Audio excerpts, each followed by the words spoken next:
साधो भाई बेगम देश घर मेरा, साधो भाई बेगम देश घर मेरा, साधु भाई बेगम देश घर मेरा, संतो बेगम देश घर मेरा। बेगम है कोई गम नहीं पावे, बेगम है कोई गम नहीं पावे, गुरुमुख ज्ञानी लखेरा। बेगम है कोई गम नहीं पावे, गुरुमुख ज्ञानी लखेरा। साधु भाई बेगम देश घर मेरा, साधु भाई बेगम देश घर मेरा। धर्मराय का वहाँ नहीं लेखा, ए उरला व्यवहारा। धर्मराय का वहाँ नहीं लेखा, ए उरला व्यवहारा। स्वर्ग नरक दोनों को तोड़ा, स्वर्ग नरक दोनों को तोड़ा, नहीं कोई काल बिचारा। साधु भाई बेगम दे हमारा, संतो बेगम देश हमारा। ब्रह्मा विष्णु महेश्वर देवा, नहीं कोई शक्ति पसारा। ब्रह्मा विष्णु महेश्वर देवा, नहीं कोई शक्ति पसारा। बंध मुक्त भ्रम गढ़ ढायो, बंध मुक्त भ्रम गढ़ ढायो, नहीं कोई वेद उचारा। साधु भाई बेगम दे हमारा, साधु भाई बेगम देश हमारा। जीवई समाया ब्रह्म नाही, जीवईस माया ब्रह्म नाही, नहीं कोई दस अवतारा।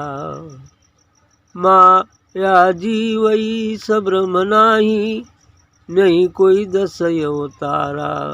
सरगुण निर्गुण वहाँ नहीं कहिए, सरगुण निर्गुण वहाँ नहीं कहिए, नहीं करनी करतारा, नहीं करनी करतारा। ईश्वर राम गुरु समर्थ स्वामी, परम धाम पर सारा। पूषा राम बेगम सत बेगम, पूषा राम बेगम सत बेगम, अविचल अमर अपारा। साधु भाई बेगम दे घर मेरा, साधु भाई बेगम देश घर मेरा। बहुत अच्छी बात है। ये पूषाराम जी कहते हैं कि बेगम घर देश घर मेरा।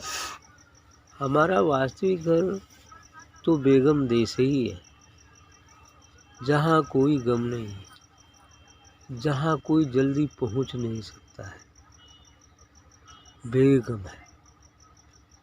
ऐसा देश हमारा है जहाँ कोई चिंता प्रवाह नहीं है, कोई गम नहीं है, जहाँ जल्दी पहुँचा भी नहीं जाता, गमन नहीं हो पाता है। जो कौन पहुँचता है आगे बताए कि बेगम है कोई गम नहीं पावे। वह बेगम है, उसकी खबर किसी को नहीं मिल पाती जल्दी, क्योंकि वो गुप्त है। उसकी लीला है गुप्त होने की, गुप्त प्रकट दोनों है, लेकिन इतना गुप्त है कि समझ में नहीं आए। प्रकट को ही देखकर सब मोहित हो जाते हैं और उसी में फंस जाते हैं, और जो गुप्त है उसको जानने की चेष्टा ही नहीं करते। कौन जानता है? गुरुमुख ज्ञानी लखेरा।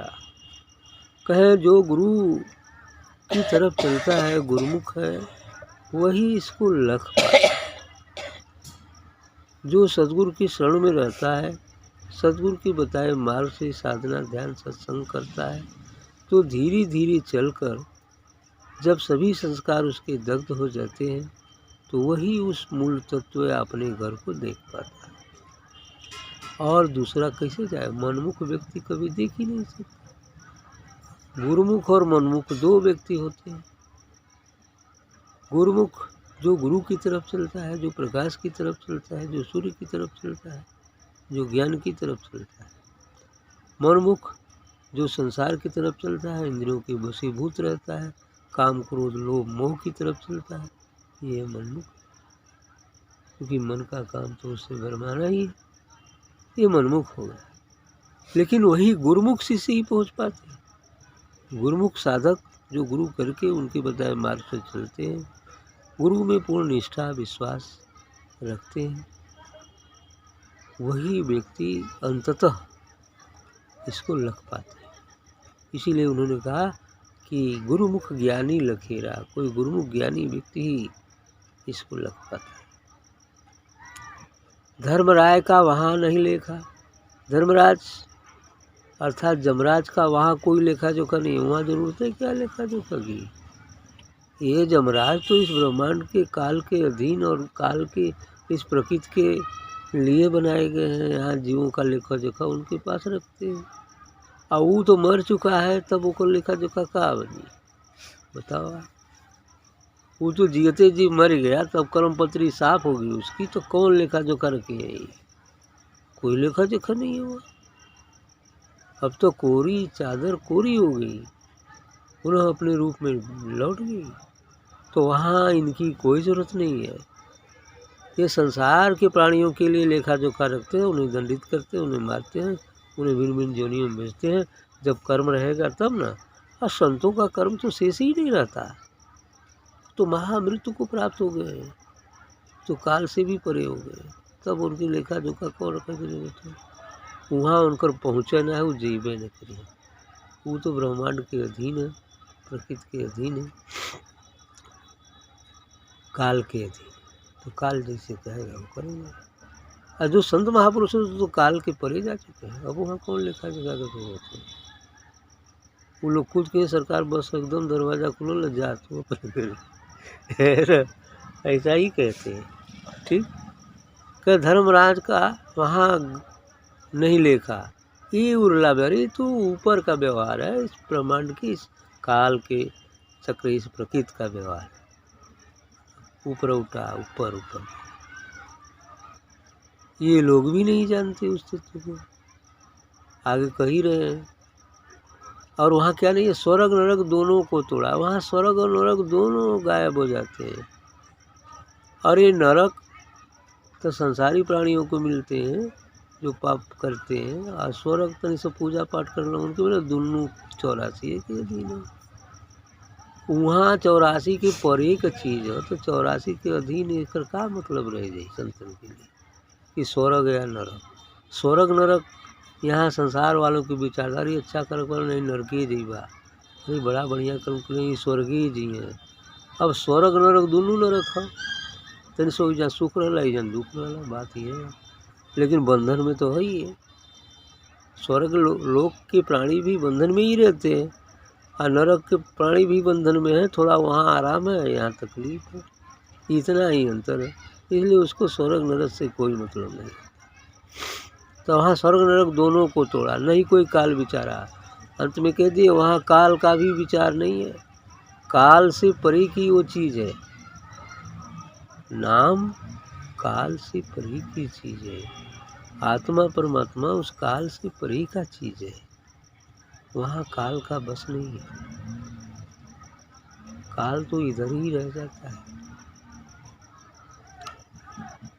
तो इसलिए कहते हैं कि नहीं कोई काल विचारा, वहाँ काल का कोई विचार नहीं होता। अब अमरता में काल का कौन जरूरत है? अब जो अमर हो गल तो वहाँ काल जाइयो कि छू है, वो कुछ चला दे रही है ना। तो अमर होगा तब वहाँ काल का जरूरत। अब क्या होगा? कह ब्रह्मा विष्णु महेश्वर देवा नहीं कोई शक्ति पसारा, वहाँ न ब्रह्मा है न विष्णु है न महेश का कोई प्रसार है। नहीं कोई शक्ति प्रसार, न कोई दूसरी शक्ति ही वहाँ है। हाँ, उसी शक्ति से ये लोग निर्मित हैं और उसी के आदेश से ये लोग अपना अपना काम कर रहे हैं। ये सत्य बात है। इस सृष्टि के लिए भगवान है। भगवान का अर्थ ही होता है सृष्टि को चलाने वाला। तो इसलिए इस सृष्टि को चलाने के लिए ही काल द्वारा और शक्ति द्वारा नियत किए गए हैं। लेकिन ये जो अमरता है, जो ये निर्गुण है, जो सचखंड में जाता है, अर्थात जो ये शाश्वत है, ये मात्र अकेला है। वहाँ कुछ पसारा नहीं, बस दिव्य ज्योति ही व्याप्त रहती है। वहाँ और कोई पसारा नहीं। इसलिए बंध मुक्त भ्रम गढ़ ढायो। बंधन, मुक्ति, भ्रम, ये सब विचार गिर जाता है। अब जो मुक्त हो गए लोग की मुक्ति को कौन इच्छा रह गई? वहाँ मुक्ति तो हाथ जोड़े खड़ी रहती है कि भैया आप तो हम आपकी दासी हैं, जो चाहे सो कहिए, मैं करने के लिए तैयार। करे बंधन मुक्त भ्रम गढ़ ढायो। बंधन, सभी बंधनों से मुक्त हो चुका है। कोई बंधन उसे नहीं बांधा है, क्योंकि बंधन मुक्त होने के बाद ही तो वहाँ पहुँचेगा। शून्य होने के बाद ही वहाँ पहुँचेगा। सभी भ्रम दूर होने के बाद ही वहाँ पहुँचेगा। साधना काल में ये सभी चीज़ें पीछे ही छूट जाती हैं। शून्य में जाने के बाद सब ढह गया जो महल था संसार का। अब तो वहाँ अमरता है, दिव्य प्रकाश है। नहीं कोई वेद उच्चारा, वहाँ कोई वेद भी अब की जरूरत नहीं है। वेद तो ज्ञानियों के द्वारा लिखे गए हैं और उसी को संकेत करने के लिए लिखे हैं। और ये वेद भी काल द्वारा ही बनाए गए हैं। वेद माता के द्वारा बनाए गए हैं, काल द्वारा बनाए गए हैं और वो जो है ब्रह्मा को दिए गए हैं। उसमें संसार और सृष्टि के संचालन की सभी बात है और साथ ही उस ओंकार जो आत्मा है उसी का गुणगान किया गया। लेकिन हमें उससे भी परे जाना है,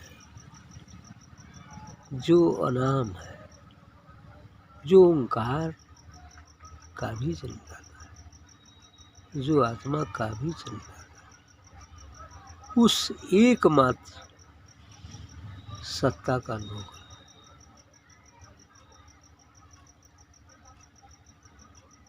जीव ईश माया ब्रह्म नहीं। वहाँ न कोई जीव है न कोई ईश्वर है, का ही मतलब है, न माया है न ब्रह्म है। संसार के लिए है, जो संसार में संसारी बनकर 84 का प्राणी बना रहता है वो जीव है। ईश ईश्वर अर्थात ब्रह्मा विष्णु महेश ईश्वर है, भगवान है, यहीं तक है। माया है, विष्णु की जोग माया है जो सृष्टि को चालन करने के लिए बनाई गई है। और काल ब्रह्म है, क्योंकि काल ही ब्रह्म है। ब्रह्म, पार ब्रह्म, परम ब्रह्म। तो ब्रह्म है काल, वही सृष्टि की रचना किया करवाया है, इसलिए काल भी ब्रह्म है। वो ब्रह्म भी वहाँ आप नहीं है, इसलिए इनको कहना पड़ा कि वो काल ब्रह्म भी वहाँ नहीं है। वहाँ तो पार ब्रह्म है और उसके आगे और बढ़ेंगे तो अनाम है, परम ब्रह्म है। उस परम ब्रह्म तक पहुँचना है, तब हम पूर्ण है। इसलिए इनको कहना पड़ा कि न वहाँ जीव है, न ईश है, न माया है, न ब्रह्म है। नहीं कोई 10 अवतारा, और 10 अवतार भी वहाँ नहीं है। वहाँ ये सब सृष्टि का कोई चीज़ नहीं है, वो तो पर ही जा चुका है। ये संसार को भुलवाने के लिए ये चीज़ें बनाई गई हैं काल के द्वारा कि इसी में, और पाप से यदि बचे तो पुण्य के चक्कर में फंस जाए। लोहे की जंजीर से छूटे तो सोने की जंजीर में फंस जाए। यही वो चक्कर बनाया हुआ है, ताकि वो मुक्त न होने पाए, अर्थात काल से परे जाने न पाए। इसलिए ये सब बनाया गया। सरगुण निर्गुण वहाँ नहीं कहिए, नहीं करनी करता रहा। न वहाँ सरगुण है, सगुण है, न निर्गुण है, वहाँ नहीं कहिए। नहीं करनी करता रहा, न वहाँ कोई कर्म है न करने वाला कोई, अर्थात अकर्ता है। वह अकर्ता एकमात्र है, वह एकमात्र जिसे हम परम ब्रह्म के नाम से जानते हैं, अनाम के नाम से संकेत किया जाता है, या निर्गुण के नाम से संकेत किया जाता है, निर्वाण के नाम से संकेत किया जाता है। तो यही वो सत्ता है जो दिव्य प्रकाशमय है,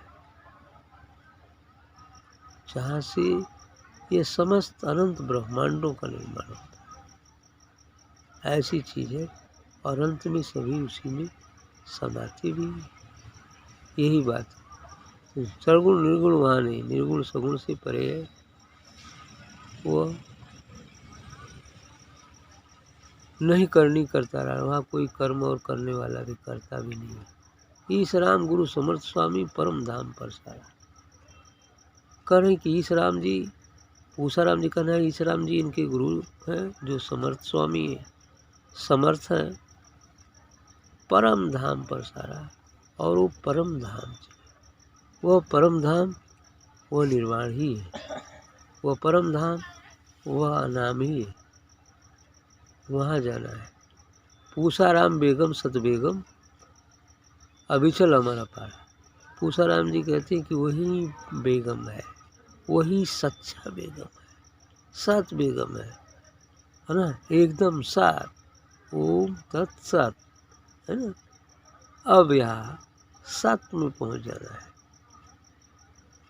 तो अविचल अमर अपारा, वही एकमात्र अविचल है, अमर है और अपारा है। उसकी कोई आर पार नहीं है, उसका कोई सीमा नहीं है, अनंत है।